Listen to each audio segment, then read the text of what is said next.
বাংলাদেশে প্রতিদিন ঘটে যাওয়া গুরুত্বপূর্ণ ঘটনা ও সাম্প্রতিক নানা তথ্য নিয়ে আলোচনা এবং বিশ্লেষণে TVN24 নিউজ নেটওয়ার্কের নিয়মিত আয়োজন আলোচনায় বাংলাদেশ অনুষ্ঠানে দর্শক আপনাদের স্বাগত জানাচ্ছি। আমি আশফাক আহমেদ। আজকের অনুষ্ঠানে অতিথি হিসেবে আমাদের সাথে যুক্ত আছেন সৈয়দ লিটু, সহপ্রধান গণ রাজনৈতিক জোট গর্জ, এবং আমাদের সাথে আরও যুক্ত আছেন তানভীর হোসেন, উন্নয়ন কর্মী। আপনাদের স্বাগত জানাচ্ছি আলোচনায় বাংলাদেশ অনুষ্ঠানে। আপনাদের সাথে আলোচনা শুরু করার আগে কয়েকটি তথ্য আমি দর্শকদের উদ্দেশ্যে একটু ছোট করে তুলে ধরতে চাই।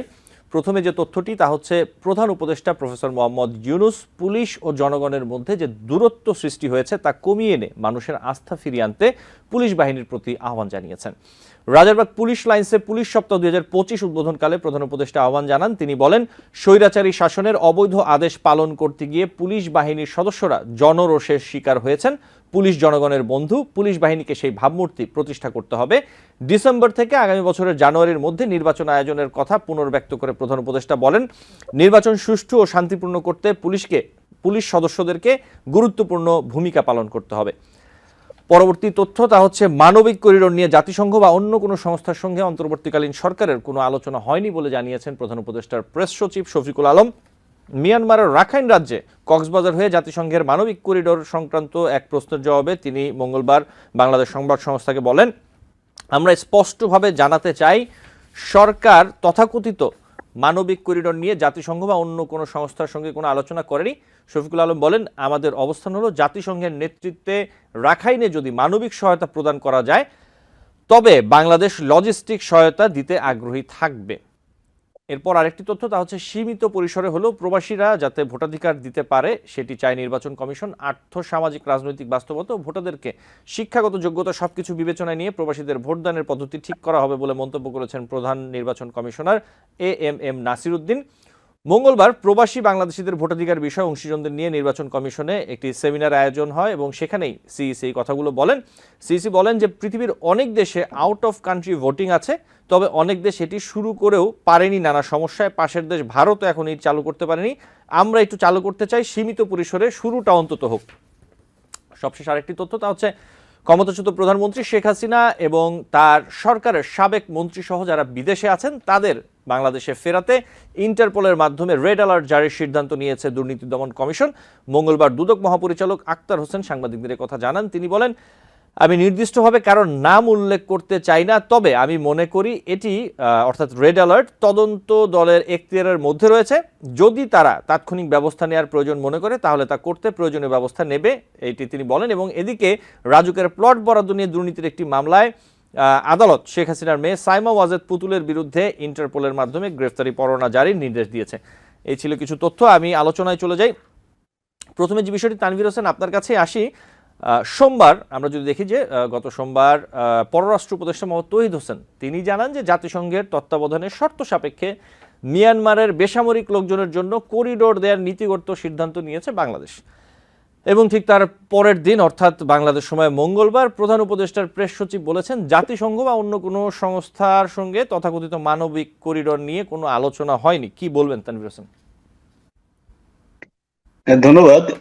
আপনারা যেটা বারবারই হচ্ছে, দুজনে একই কথা বলেছেন। হ্যাঁ, একজন বলেছেন যে লজিস্টিক সহায়তা দিতে সম্মত হয়েছেন, আরেকজন বলেছেন মানবিক করিডোর।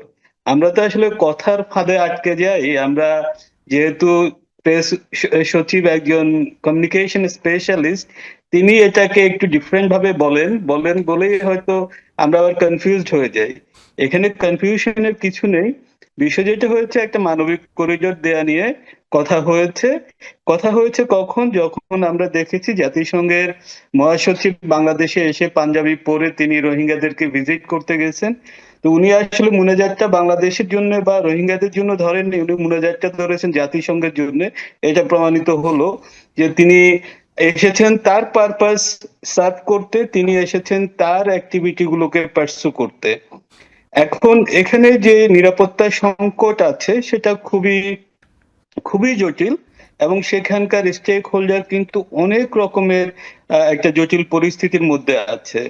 আপনি যদি একটু বিষয়টা বিবেচনায় নেন, রাখাইনে একটা দুর্ভিক্ষের সম্ভাবনা করছে জাতিসংঘ, সেটা অমূলক নয়, কিন্তু রাখাইনের নিয়ন্ত্রণ আছে আরাকান আর্মির হাতে। আরাকান আর্মির সাথে যোগাযোগ আছে, আবার দ্বন্দ্ব আছে। সেখানকার আরো দুটি ফ্রন্ট, একটা লিবারেশন ফ্রন্ট আর একটা হলো কাচিন লিবারেশন ফ্রন্ট, সম্ভবত তাদের নামটা ভুল হতে পারে, তাদের মধ্যে। সো কদিন আগে আমরা শুনতে পেলাম যে সেখানে মিয়ানমারে এখান থেকে প্রায় 1,80,000-এর মতো রোহিঙ্গা ফেরত যাবে। ফলশ্রুতিতে আমরা দেখলাম যে আরো 1,00,000-এর বেশি রোহিঙ্গা বাংলাদেশে এসেছে। আচ্ছা, এখন যদি নিরাপত্তা করিডোর বা লজিস্টিক প্যাসেজ আপনি যাই দেন, তাহলে বাংলাদেশ কেন, বা বাংলাদেশের ভূ রাজনৈতিক অবস্থায় সবচাইতে বাংলাদেশ একটা ভালনারেবল সিচুয়েশন পার করছে, এই সময় বাংলাদেশকে কেন করিডোর দিতে হবে? এই করিডোর তো এখানকার অন্যান্য দেশগুলোর মধ্যে দিয়েও দেওয়া যেতে পারে। আপনি যদি রাখাইনের ভৌগোলিক অবস্থানটা বিবেচনায় নেন, তাহলে সেখানে ভারত আছে, সেখানে আপনার ওদিকটাতে থাইল্যান্ড আছে, চায়না আছে, তো অনেককেই তো দিতে পারে। তাহলে বাংলাদেশ কেন? বাংলাদেশ কেন নিজেকে একটা প্ল্যাটফর্ম করছে ঝুঁকিটাকে ফ্যাসিলিটেট করার জন্য? এখন কয়েক ধরনের ঝুঁকি আছে, আমি ঝুঁকিগুলোকে সাধারণ ভাষায় একটু বলার চেষ্টা করি। প্রথমত হলো যে আপনি একটা নিরাপত্তা করিডোর দিলেন, সেখানে আপনার অস্ত্র চোরাচালান, মানুষের যেটা হচ্ছে যে আমরা হিউম্যান ট্রাফিকিং এর কথা অনেকদিন শুনেছি, সেগুলো আছে। এবং ধরেন এখান থেকে আপনি তাদের জন্য আরাকানে যারা দুর্ভিক্ষ পীড়িত, সম্ভাব্য দুর্ভিক্ষ পীড়িত মানুষজন, তাদের জন্য আপনি খাদ্য সরবরাহ পাঠালেন। সেই খাদ্য সরবরাহ তাদের হাতে পৌঁছাবে নাকি আরাকান আর্মি সেটাকে গ্র্যাব করবে আপনি জানেন না। ধরে নিন একটা ইনসিডেন্ট, আরাকান আর্মি বা সেখানকার সংক্ষুব্ধ যে গোষ্ঠীগুলো আছে, তারা সে খাদ্য ইয়েগুলোতে আক্রমণ করে বসলো। তাহলে কি হলো? আপনি যে সাহায্য সহযোগিতা পাঠাবেন, সেটাকে নিরাপত্তা দেওয়ার জন্য আপনার নিরাপত্তা বাহিনী পাঠাতে হবে। এখন বাংলাদেশের নিরাপত্তা বাহিনী তো আরাকান স্টেট বা তারা অ্যাকসেপ্ট করবে না, ভারত সেখানে ইন্টারফেয়ার করবে না, আর চায়নাও আসতে পারবে না। তাহলে আসতে হবে কি, অন্য তৃতীয় কোনো দেশ, মানে এই অঞ্চলের বাইরের অন্য কোনো দেশ থেকে আপনাকে নিরাপত্তা বাহিনী নিয়ে আসতে হবে জাতিসংঘের আন্ডারে, জাতিসংঘের মিশনের আন্ডারে। তারা কি করবে? যে মানুষগুলো খাদ্য বা অন্যান্য নিরাপত্তা সরঞ্জাম নিয়ে যাবে, তাদের নিরাপত্তা বিধান করবে। তার মানে কি, আপনি ঘুরে ফিরে একটা যুদ্ধের আয়োজনে আপনি হলো যে নিজেকে উৎসর্গ করে দিচ্ছেন। সো আমার যেটা প্রশ্ন বারবারই আসে যে আমাদের এই অন্তর্বর্তীকালীন সরকার, তাদের কেন এত ঘটা করে এগুলোতে ঝাঁপিয়ে পড়তে হবে?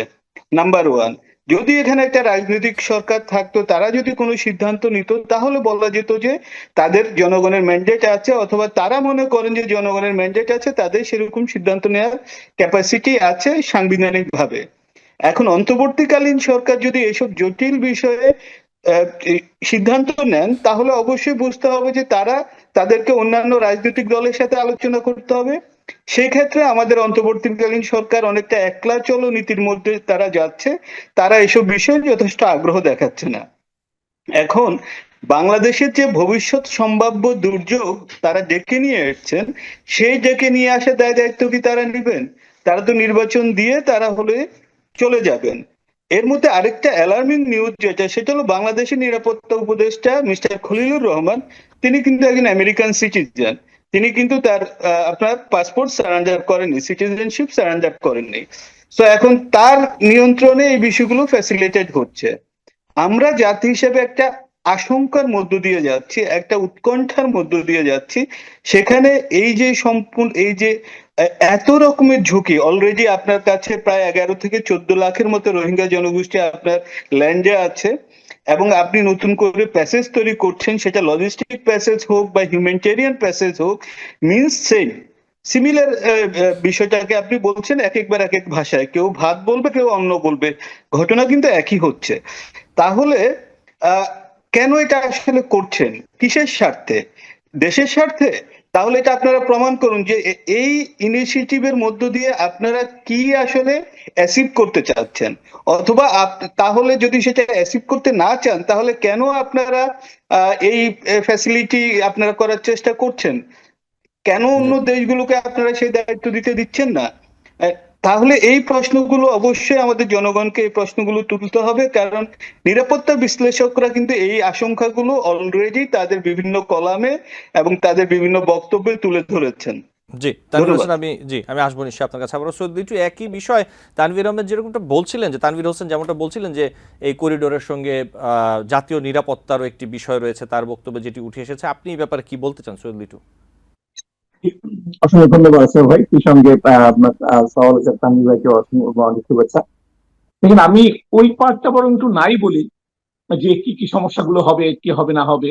কারণ দেখেন, ওই যে মানে ধরেন দুটা প্রতিষ্ঠানের মধ্যে যখন ধরেন একটা চুক্তি হয়, হয় না? যেমন ধরেন মানে একটা প্রতিষ্ঠানে একটা মানে প্রতিষ্ঠানের প্রধান যখন আরেকটা প্রতিষ্ঠানে কোনো মানে কাজের জন্য যান, তখন আমাদেরকে বুঝতে হবে যে সেই কাজটার জন্য এর আগে তার এক্সিকিউটিভস অথবা তার ম্যানেজার্স এরা গিয়েছেন, তারা কাজবাজ করেছেন, সবকিছু ফাইনাল আছে।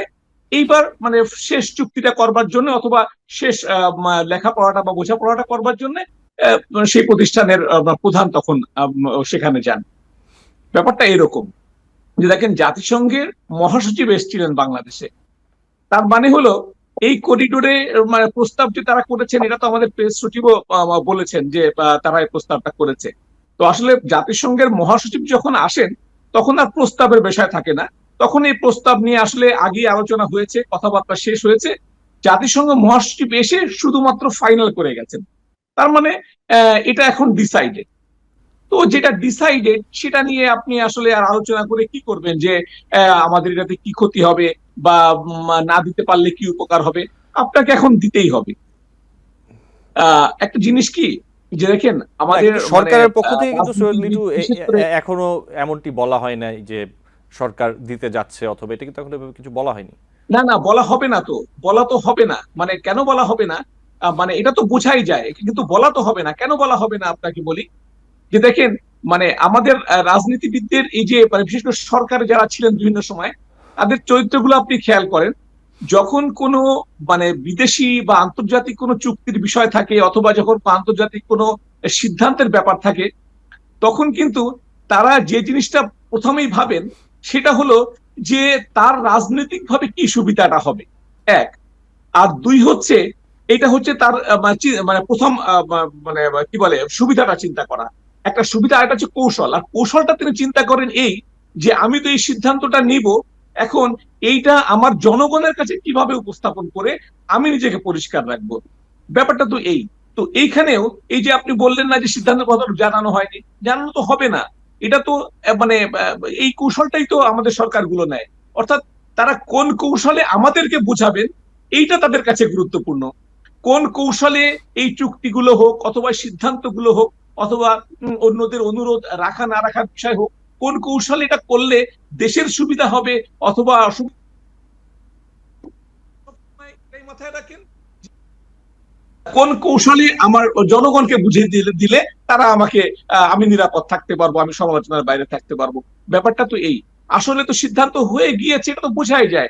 যে জি কারণে সৈয়দ লিটু, মানে কি, তিনি তো সর্বশেষ সর্বোচ্চ যে জায়গার মানুষ।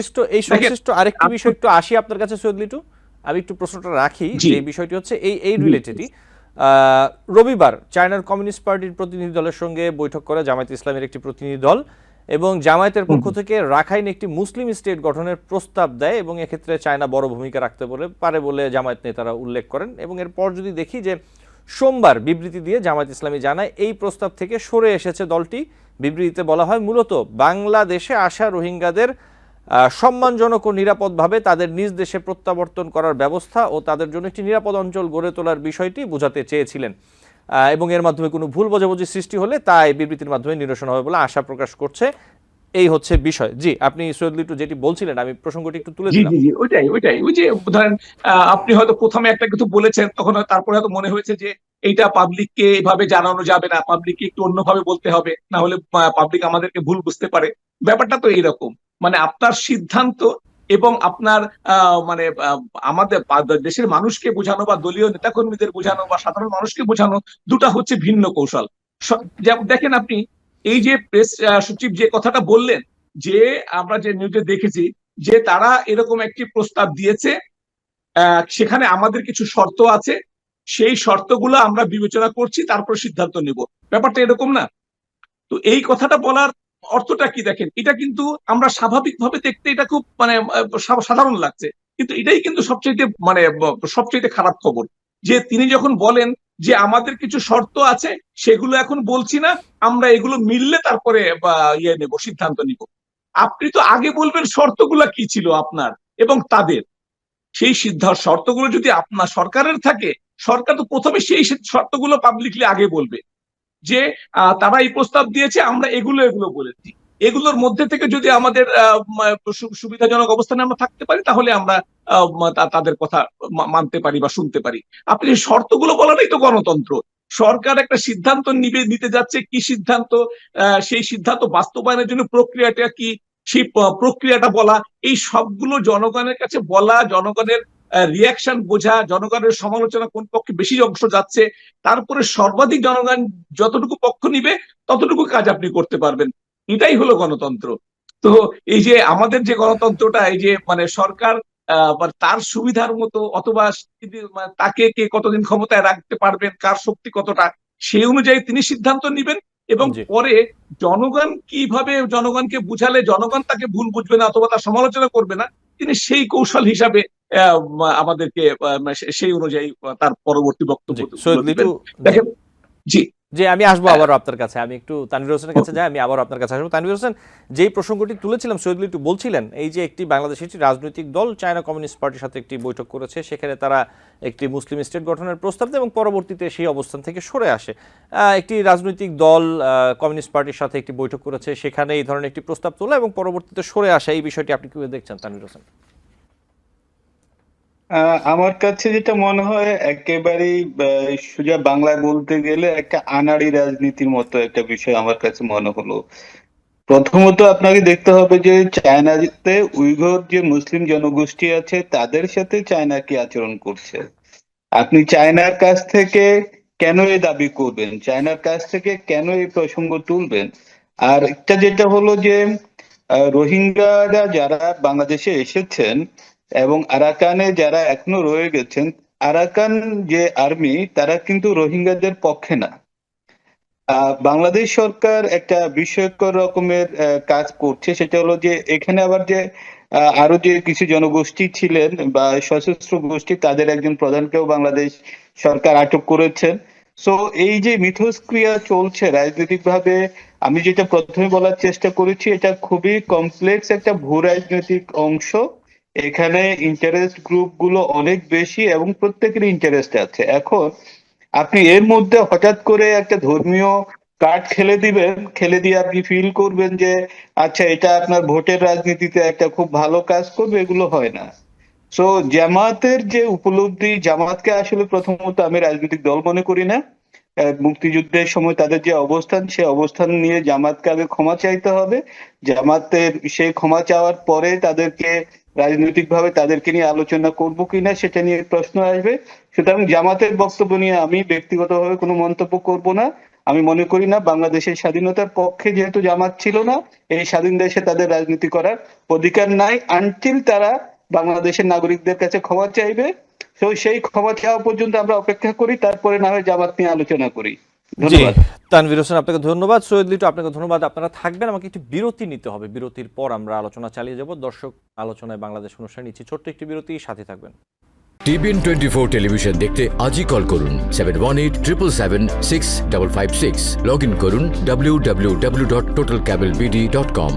দর্শক আলোচনায় বাংলাদেশ অনুষ্ঠানে আপনাদের আবারও স্বাগত জানাচ্ছি। আমাদের সাথে দুজন অতিথি আছেন। বিরতির পর একটু সৈয়দ লিটু আপনার কাছে আসি।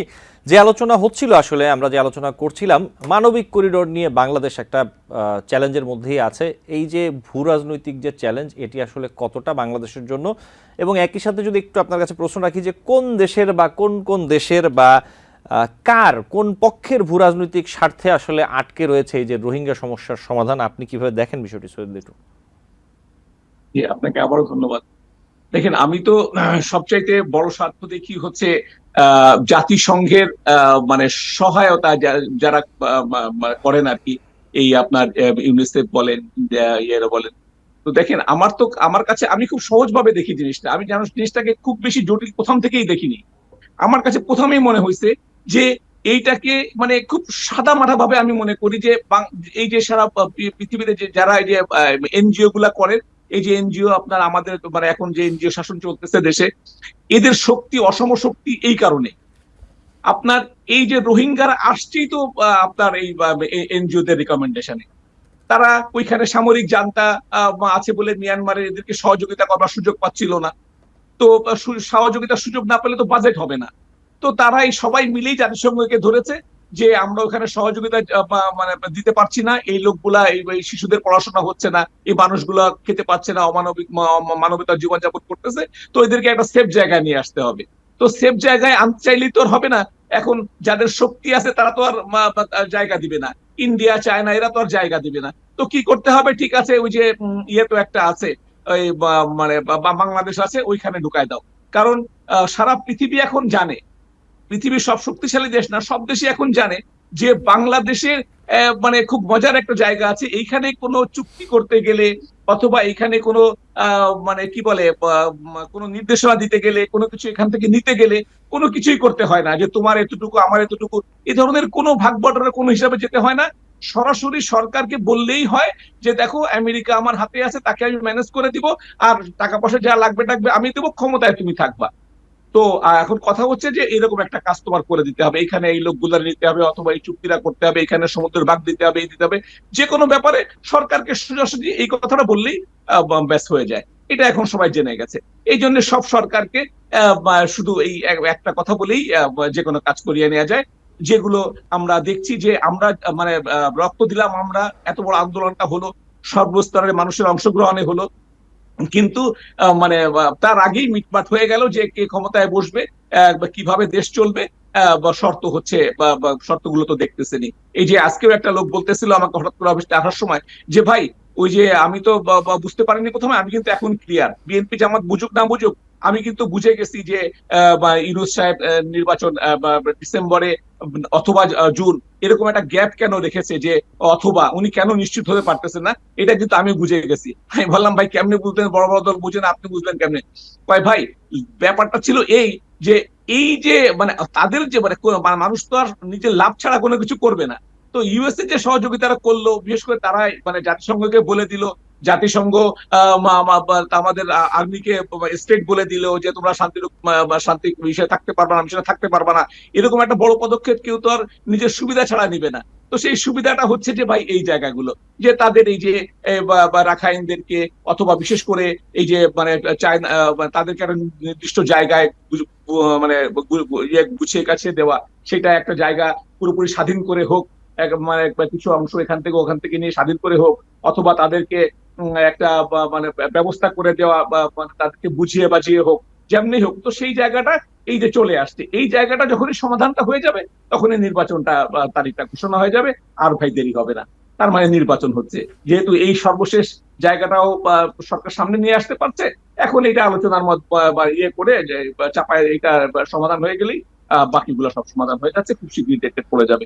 আমার কাছে ওর কথাগুলো মানে ও মজা করে বললেও আমার কাছে যুক্তি কি মনে হলো, কারণ দেখেন এই কথাগুলো আমরা প্রথম থেকে বলে আসতেছি যে যখন থেকে বিভিন্ন ইস্যুতে কখনো বন্ধ করে দেন, কখনো আবার খুলে দেন, তখন আমরা বিভিন্ন রকম সমালোচনা করেছি।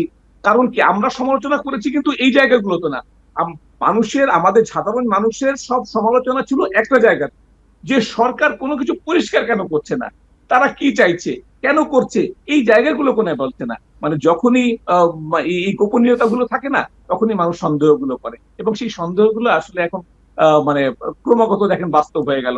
এই যে করিডোরের বিষয়টা এসে গেল, এই যে মানে কি এই তো এইটাই তো তার মানে ওই যে এনজিও আমেরিকা দেখেন একসঙ্গে তিনজনের স্বার্থ একসাথে মিলে গেল। এক হচ্ছে যেহেতু মানে রাখাইন এমন কিছু জায়গা মিয়ানমার দখল করে ফেলেছে, যে জায়গাগুলো হচ্ছে পাকিস্তানের বাণিজ্যিক হাব, যেদিক থেকে ওদের মানে ইম্পোর্টেড এক্সপোর্টের মালগুলো ঢুকে। তো ওরা টপ করে ঘুরে গিয়ে ওরা এখন আসলে সরকারের পক্ষ নেই, ওরা এই বিচ্ছিন্নতাবাদের পক্ষেই আছে। তো ওদের পক্ষটা মিলে গেল। আবার এই যে আমেরিকারও একই সঙ্গে একই পরিকল্পনা, সেটা মানবিক দিক চিন্তা করে হোক, ওদের এশিয়াকে নিয়ন্ত্রণ করার চিন্তা করে হোক, তার এখানে একটা জনগোষ্ঠীকে তাদের নিয়ন্ত্রণে নিতে চাচ্ছে, তো তাদেরও এরকম জায়গাটা হয়ে গেল। একই সঙ্গে দেখেন এই যে কি বলে এনজিও আরেকটা পক্ষ, তারাও কিন্তু যেমন চাচ্ছিল যে একটা নিরাপদ জায়গায় সবাইকে এনে দীর্ঘকাল এই মানে কি বলে যে জাতিসংঘের এই বাজেট গুলা দিয়ে তারা সহযোগিতা করে তাদের ইনকাম গুলো মানে চালিয়ে যাবেন। তো তিনটা পক্ষের স্বার্থ এক জায়গায় মিলে গেছে। এমনিতে আমেরিকা চীন যতই এই শত্রু থাকুক না কেন বা ভিন্ন থাকুক না কেন, এই জায়গায় দুটো পক্ষই চায় যে এই রাখাইন বলেন বা এই যে রোহিঙ্গারা বলেন, এরা একটা নির্দিষ্ট অঞ্চল নিয়ে এরা আলাদা হয়ে যায়, তাহলে মিয়ানমার এই ঝামেলাগুলো থাকে না। তারা তাদের মতো করে তাদের পছন্দ করতে পারবে। আমেরিকাও চাচ্ছে যে তাদের নিয়ন্ত্রণে এরকম একটা জায়গা হোক, জি সৈয়দ যে লিটু, জায়গাটাকে তারা তাদের সুবিধা মতো পরবর্তী নিয়ন্ত্রণ করতে পারবে। সেই সঙ্গে এনজিও গুলো যেমন চাচ্ছিল যে এরকম মানে সব এই ভোকানাঙ্গা গুলো একটা জায়গায় এসে নিরাপদ জায়গায় আসুক, যেখান থেকে তারা তাদের সাহায্য সহযোগিতা দিয়ে তাদের ব্যবসা চালিয়ে নিয়ে যেতে পারবেন। জি তো সৈয়দ তিনটা লিটু, আমি পক্ষ আসবো আবার আপনার চাহিদা কাছে। মিটে গেছে। তো এটা এখন মানে তো ডিসাইডেড যে এটা এখন হতে যাচ্ছে। আর জি সরকার যেহেতু মানে কি বলে মানে এখান থেকে আর বেরোতে পারবেন না, যেহেতু সরকার একটা চুক্তি ভিত্তিক ক্ষমতায় আসছে। আন্দোলনটা আমরা সবাই মিলে করেছি, কিন্তু সরকারের বিশেষ করে বা ইউনূস সাহেব এবং যারা এখানকার বড় বড় মাস্টারমাইন্ড ছিলেন, তারা তো সেখান থেকে সিদ্ধান্ত নিয়ে এসছেন। তো তাদেরকে তো আর এই জায়গা থেকে আর সরাতে পারবেন না। সৈয়দ তো লিটু, আমি তারা আসবো কিন্তু আপনার কাছে সরবে না। আবারও নিশ্চয়ই, সময় পেলাম। একটু তানভীর হোসেন আপনার কাছে আসি, একই বিষয় আপনি যদি একটু সংক্ষেপে বলতেন যে আসলে এখানে কার কার স্বার্থ অথবা কোন কোন দেশ কোন পক্ষের রাজনৈতিক স্বার্থে আসলে রোহিঙ্গা সমাধান আটকে আছে বলে আপনি মনে করেন, আসলে এখানে যে ভূ রাজনৈতিক যে চ্যালেঞ্জ বাংলাদেশের সেটি কতটা, এই বিষয়ে আপনি একটু যদি বলতেন। ধন্যবাদ। কার কার স্বার্থ এখানে নেই সেটা আসলে প্রথমে চিন্তা করতে হবে। প্রথম যেটা হলো যে মানে মিয়ানমারের যে রাজনৈতিক পরিস্থিতি, সেটা আপনাকে বুঝতে হবে যে মিয়ানমার রাজনৈতিকভাবে একটা ভালনারেবল জায়গা। গত কয়েক বছর ধরে লাগাতার ভাবে আমরা দেখেছি সেখানে সামরিক জান্তারা ক্ষমতায় নিয়েছেন এবং সেই ক্ষমতার বিরুদ্ধে তাদের বিদ্রোহী গোষ্ঠীগুলো যুদ্ধ করছে। সুতরাং মিয়ানমার একটা ভালনারেবল অবস্থায় পড়েছে বা পড়ে আছে। কিন্তু তার আগে আপনি যদি দেখেন সেখানে রাশিয়ার বড় ইনভেস্টমেন্ট আছে, ইন্ডিয়ার বড় ইনভেস্টমেন্ট আছে, চায়নার ইনভেস্টমেন্ট আছে, আর সেখানে নানাভাবে ঘুরিয়ে ইউএস এরও ইনভেস্টমেন্ট আছে। সো এই যে যারা ইনভেস্ট করেছেন টাকা, চায়নার ইনভেস্টমেন্ট সবচেয়ে বেশি, প্রায় 40 বিলিয়নের মতো, যদিও তারা সেটা প্রকাশ করতে চায় না। সো এই যে এতগুলো টাকা তারা বিনিয়োগ করেছেন, সেই বিনিয়োগের পিছনে জাপানের ইনভেস্টমেন্ট আছে। সো এই এতগুলো দেশ সেখানে বিনিয়োগ করে রেখেছে। বিনিয়োগটা কেন? বিনিয়োগটা হলো আপনার একটা হলো access to sea, access to gas এবং অন্যান্য খনিজ, এই বিষয়গুলো সেখানে আছে। তো এই এই জায়গাগুলো, এই বিনিয়োগগুলোই আসলে এখানকার জন্য একটা বড় সমস্যা। যারা বিনিয়োগ করেছেন তারা কখনোই চাইবে না সেই বিনিয়োগকে আপনার হলো যে একেবারে শূন্য হাতে ফিরে যেতে। সমস্যা হলো যে এই যে পরিস্থিতি যেটা হচ্ছে, সেই পরিস্থিতি কারোর জন্য লাভজনক হচ্ছে না, কিন্তু অলাভজনকও নয়। এই যে স্বার্থের দ্বন্দ্বের মাঝখানে বাংলাদেশে প্রায় 11 থেকে 14 লক্ষ রোহিঙ্গা এসে চলে এসেছে। তার মানে তারা একটা বিশাল অংশ তারা ফাঁকা করে ফেলতে পেরেছে। তাহলে সেই জায়গাটাগুলোতে কাদের আপনার অর্থনৈতিক অঞ্চল প্রতিষ্ঠা হবে? তাহলে বুঝতে হবে যে যাদের অর্থনৈতিক অঞ্চল প্রতিষ্ঠা হবে তাদের হলো যে স্বার্থের একটা দ্বন্দ্ব হবে সামনে, বা সেটা চলছে। সো এই যে পুরো জায়গাটা, সেই জায়গাটাতে বাংলাদেশের রোল যেটা হয়েছে যে আপনার বাড়ির উঠোনে অন্যরা ঝগড়াঝাটি করছে এবং ঘরটা ভাঙার সময় আপনার ঘরই ভাঙছে। সো বাংলাদেশ যেটা করতে পারেনি, বাংলাদেশের জন্য সবচাইতে বেশি স্মার্ট পদক্ষেপ হতো, যেটা সাবেক সরকার অনেকভাবে চেষ্টা করেছে, যুদ্ধ এবং সংঘাত এড়িয়ে যাওয়া। সংঘাতে কোনোভাবে নিজেদেরকে জড়িত না করার। আপনি যদি একটু মনে করার চেষ্টা করেন, আপনি দেখবেন যে বাংলাদেশের বান্দরবন এবং অন্যান্য জায়গাতে রকেট লঞ্চার তারা এসেছে, মানে এখানে অনেকগুলো করেছিল, বিস্ফোরণ জি। ঘটেছে। কিন্তু হ্যাঁ, কিন্তু সেগুলো কিন্তু বাংলাদেশ কোনোভাবেই কিন্তু দেখেন যুদ্ধ এড়িয়ে গেছে। এখন যুদ্ধ এড়িয়ে যাওয়াটাই হলো কূটনীতি, আর যুদ্ধে জড়িয়ে যাওয়াটা কিন্তু আর কূটনীতি না, সেটা সমরনীতি। এখন বাংলাদেশের সরকার যখন বাংলাদেশের দিকে তাকান, আমাদের এত বড় পপুলেশনের একটা দেশ, এখানে যে কোনো ছোট সংকটই বড় সংকট হয়ে যায়। সুতরাং বাংলাদেশ অ্যাজ এ ফ্যাসিলিটেটর এই সাবকন্টিনেন্টালের এই জায়গাটাতে, যেখানে বাংলাদেশের পার্বত্য অঞ্চলেও কিন্তু আমরা দেখি যে একটা অশান্তি বিরাজমান বেশ কয়েক বছর ধরে। সো এই সব অশান্তি মিলিয়ে আমরা একটা ঝুঁকিপূর্ণ জায়গায় আছি। সুতরাং এককভাবে আপনি ইন্ডিয়াকে, এককভাবে চায়নাকে, এককভাবে আপনার রাশিয়া বা অন্যান্য স্টেক হোল্ডার, আবার আপনি দেখেন মজার বিষয় হলো যে এই যাদের কথা বলা হচ্ছে এরা কিন্তু বাংলাদেশেও বিনিয়োগ করে রেখেছে। সুতরাং আপনি যদি ইচ্ছে করলে খুব শক্তভাবে তাদেরকে বলতে পারবেন না যে তোমার কাছ থেকে আমি এটা চাই, কারণ বাংলাদেশ নিজেও তো সাহায্য নিয়ে চলছে। সুতরাং এই যে সমস্যাটা, এই সমস্যাটার মধ্যে বাংলাদেশের দরকার ছিল এটাকে টেকনিক্যালি এন্ড ট্যাকটিক্যালি দুভাবে কিভাবে অ্যাভয়েড করা যায় সেদিকে নিজেদেরকে সবচাইতে বেশি পারঙ্গম করা। কিন্তু আমরা দেখছি, যেটা দুঃখের সাথে আমরা অবজার্ভ করছি, বাংলাদেশের যে বর্তমান সরকার আছে তারা যেন সউৎসাহে তারা হলো এসবের মধ্যে নিজেদেরকে জড়িয়ে আনন্দ পাচ্ছেন, এবং সেই আনন্দ জাতির জন্য কতটা দুর্দশা বয়ে নিয়ে আসবে সেটি দেখার জন্য এখন আমাদেরকে অপেক্ষা করতে হবে। জি, একটু ধন্যবাদ। ভিন্ন প্রসঙ্গে আসি। ধন্যবাদ সৈয়দ লিটু। আমি একটু অন্য প্রসঙ্গে আসি আপনার কাছে। বেসরকারি টেলিভিশন চ্যানেল দীপ্ত টিভির সংবাদ কার্যক্রম সাময়িকভাবে বন্ধ ঘোষণা করা হয়েছে। এ বিষয়ে তথ্য ও সম্প্রচার মন্ত্রণালয়ের উপদেষ্টা মাহফুজ আলম বলেছেন, এক সাংবাদিক গণহত্যার পক্ষ নিয়ে প্রশ্ন করার প্রেক্ষিতে দীপ্ত টিভির সংবাদ বিভাগ তারা নিজেরাই বন্ধ করে দিয়েছে। সরকার এখানে কিছু বলেনি, কাউকে কলও দেয়নি। তিনি বলেন, মন্ত্রিত্বের 6 মাসে কাউকে আমরা কল দেইনি। দীপ্ত টিভির সাংবাদিককে চাকরিচ্যুত করা হয়েছে এবং সংবাদ বিভাগ বন্ধ করা হয়েছে। এখন মানুষ ভাববে এটা সরকার করেছে। আপনি এই ঘটনার ব্যাপারে কি বলবেন সৈয়দ লিটু? এটা তো ইন্টারেস্টিং না? আমার মানে বিষয়টা খুব মজা লাগে। আমাদের যে মানে সংস্কৃতি মন্ত্রী ফারুকী সাহেব, ওনার এই অ্যাটিটিউডটা আমার কাছে খুব মানে আসলেই খুব মজা লাগে। উনি সবসময় ওনার মধ্যে এক ধরনের আমি টেনশন খুব ফিল মানে করি, মানে দেখি, এবং সবসময় ধরনের অস্থিরতা দেখি। উনি সবসময় মানে খুব চেষ্টা করতে থাকেন যে এখানে কি বললে বা কিভাবে বললে সবাই বুঝবে যে আমি কখনোই বিগত সরকারের পক্ষের লোক ছিলাম না, আমি জুলাই বিপ্লবের পক্ষের লোক ছিলাম।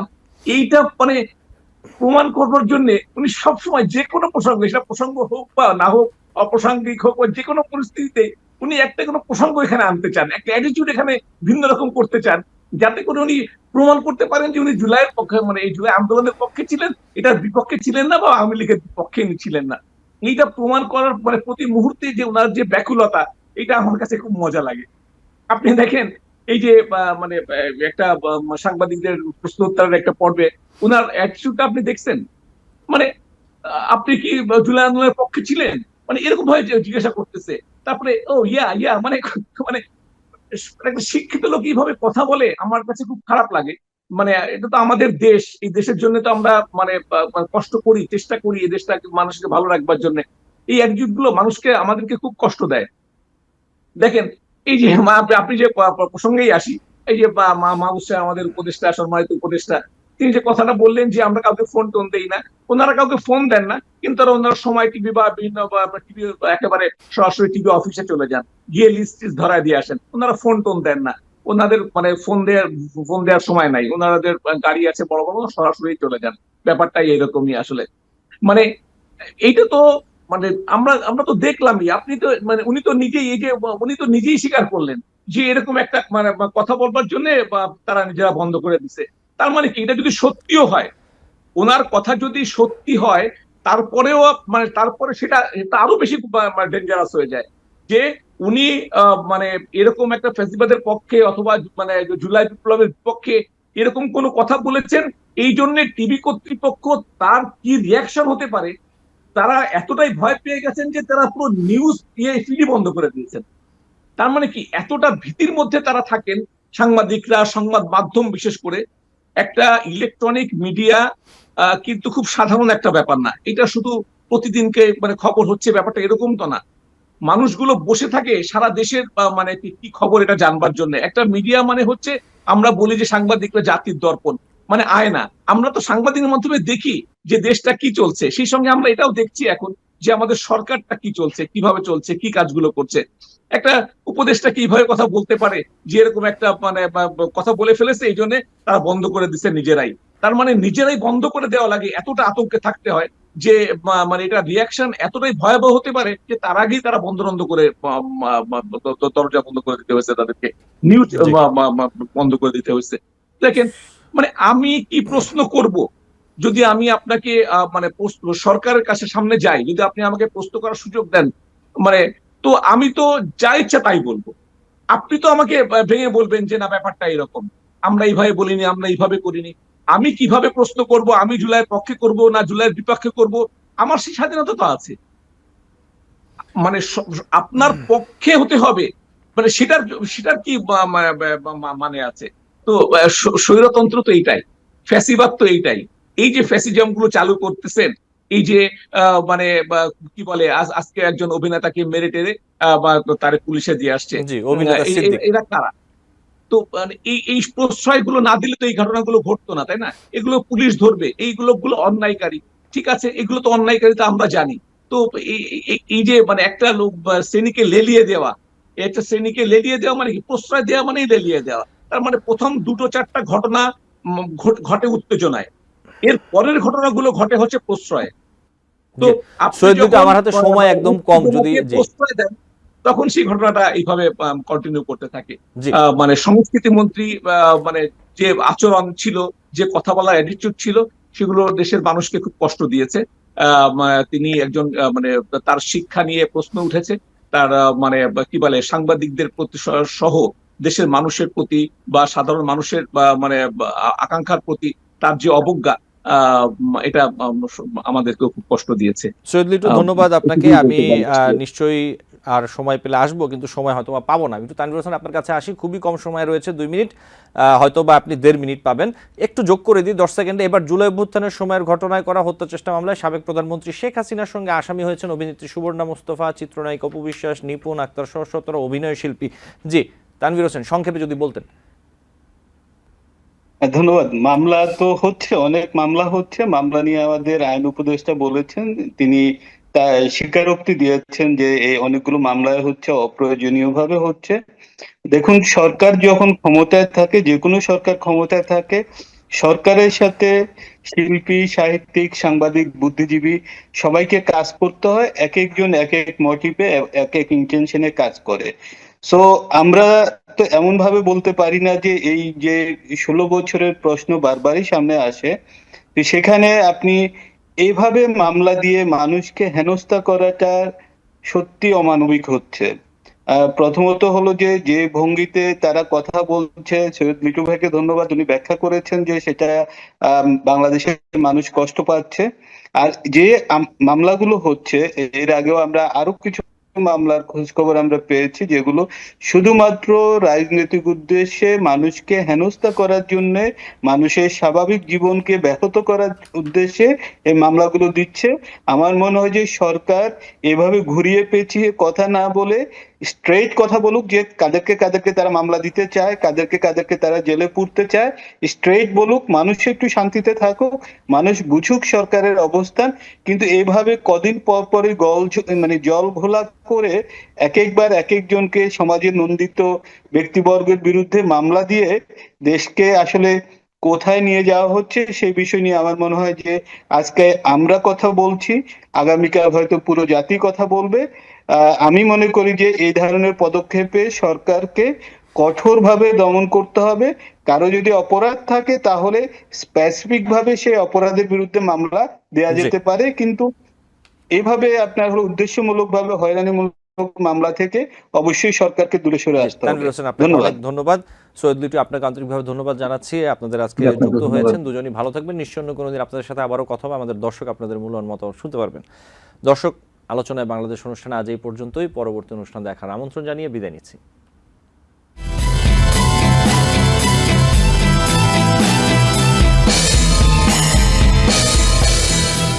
TBN 24 টেলিভিশন দেখতে আজই কল করুন 7187776556। লগ ইন করুন www.totalcablebd.com। নিউ ইয়র্ক থেকে সম্প্রচারিত TBN 24 টেলিভিশন বিশ্বজুড়ে বাঙালির কণ্ঠস্বর।